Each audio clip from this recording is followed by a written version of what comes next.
به نام خدا. ریاضی طلایی اول دبستان، تمرین های ترم 7. تمرین 1. از هر شکل چند قسمت رنگی است؟ چند قسمت سفید است؟ روی هم چند قسمت رنگی در شکل وجود دارد؟ با چوب خط نشان بده.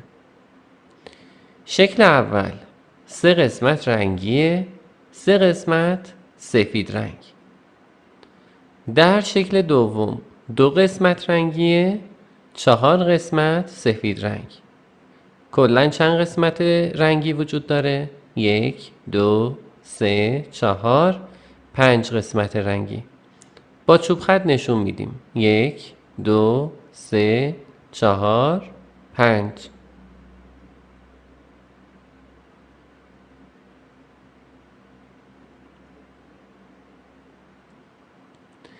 تمرین 2. جدول شگفت‌انگیز را با رنگ مناسب کامل کن.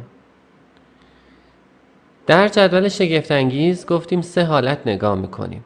خانه هایی که کنار همن، اینجا خانه های 4 تایه، خانه های رو به جلو و خانه های بالا به پایین. بالا به پایین اینجا اولی هر 4 تا سفیده. اگر خانه 4 تایی رو نگاه کنیم 2 تا سفید هست. پس بهترین حالت اینه که رو به جلو نگاه کنیم تا یه جای خالی ببینیم. قرمز هست، آبی هست، سبزم هست. چه رنگی نیست؟ رنگ زرد. حالا میتونیم هم 4 تایی نگاه کنیم، هم رو به جلو. زرد و قرمز و آبی هست. رو به جلو هم آبی و قرمز و زرد هست. چه رنگی نیست؟ رنگ سبز. اینجا رو سبز کردیم.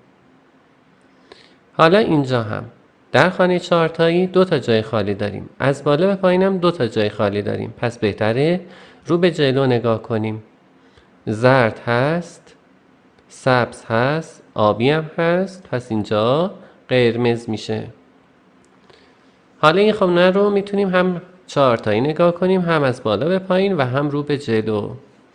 قرمز و زرد و سبز هست. چه رنگی نیست؟ رنگ آبی. رو به جلو هم نگاه میکردیم، سبز بود، زرد بود، قرمز بود، آبی نبود. از بالا به پایین هم نگاه کنیم، زرد بود، سبز بود، قرمز هم بود. چه رنگی نبود؟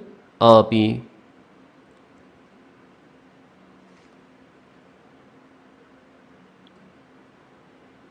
سه. هر شکل چه عددی را نشان میدهد؟ یه دونه 3 گوش داریم، یه دونه توپ داریم، یه دونه ماشین داریم. پس 1. نوشتن 1 رو هم با هم یاد بگیریم. از بالا به پایین به این صورت. یه خط تیره میذاریم، از بالا به پایین، از بالا به پایین میکشیم.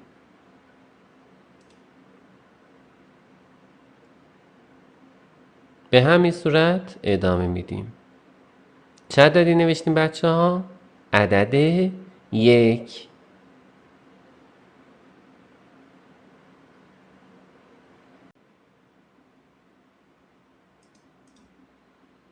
4. الگوها را به همان ترتیب ادامه بده و شکلی را که در هر الگو تکرار می شود بکش. نگاه کنید.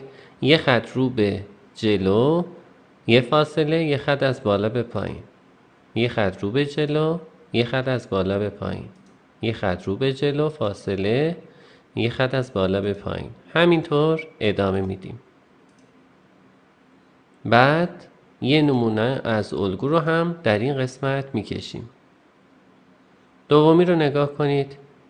یه خط رو به جلو، رو به پایین، بعد به سمت چپ.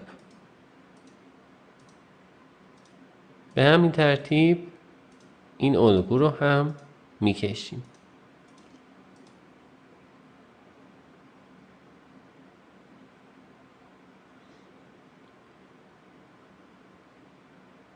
سومی، یه دونه خط کج به سمت بالا، یه دونه به سمت راست، بعد یه دونه کج به سمت پایین.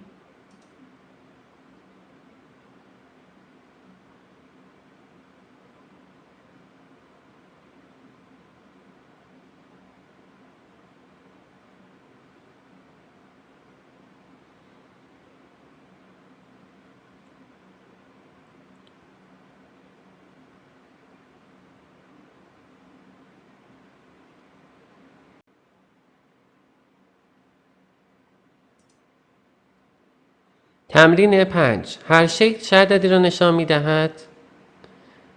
2 تا دایره در تصویر می بینید. 2 تا پرنده روی شاخه درخت نشستند. 2 تا گربه کنار هم نشستند. عدد 2. به نوشتن عدد 2 دقت کنید.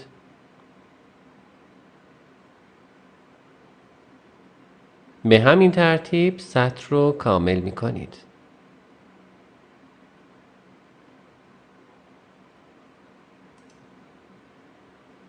تمرین 6. دور عدد درست یک خط بکش. چند تا ستاره است؟ 1 ستاره. دور عدد 1 خط میکشم. چند تا چهارگوش هست؟ 2 تا. دور عدد 2 خط میکشم. چند تا پنجگوش؟ 1 2. دور عدد 2 خط میکشم.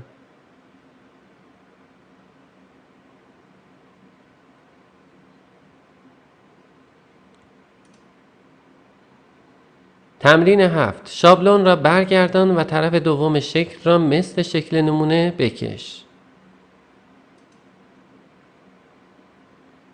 مثلث و نمونش که عین آینه طرف دیگهش رو به پایینه. دایره، مربع، مستطیل و 6 ضلعی.